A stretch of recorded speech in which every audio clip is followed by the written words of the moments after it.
بسم الله الرحمن الرحيم ورمرتيada ay soo wada saareen labada dawladood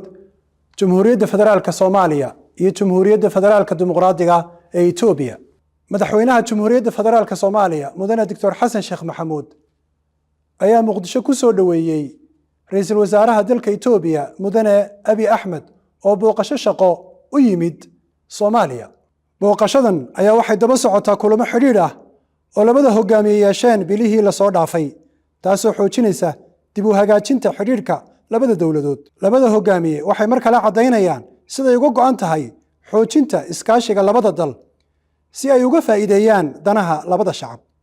labada hogaamiye waxay tibaaxeen xiriirka taariikhiga ah ee ka dhaxeeya shucuubta labada dal waxa kale oo cadeeyeen muhiimadda ay leedahay in la dhiso kalsooni ku salaysan iskaashi diblomaasiyadeed amni dhaqaale iyo bulsho Soomaaliya iyo Ethiopia waa laba dal oo mustaqbalkoodu isku sidkan yahay dan wadaag ah sidaas darteed labada hogaamiye waxay xaqiijiyeen sida ay uga go'an tahay hirgelinta himilooyinka labada shacab si loo xaqiijiyo horumar waara iskaashi dhaqaale iyo xoojinta xiriirka shacabka labada dal sidoo kale labada hogaamiye waxay soo dhaweeyeen bilowga wada hadallada farsamo ee ka socda magaalada Ankara sida ku xusan bayaankii Ankara iyagoo muujiyay sida ay uga go'an tahay wada hadal wax ku ool ah iyo iskaashi waxay sidoo kale bogaadiyeen is-afgaradka laga gaaray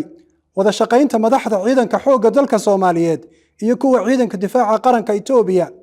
taasoo ah talaabo muhiim ah oo xoojinaysa amniga iyo xasiloonida gobolka labada hogaamiye waxay mar kale adkaynayaan sida ay uga go'an tahay in ay si wada jir ah uga shaqeeyaan danaha ay wadaagaan labada dal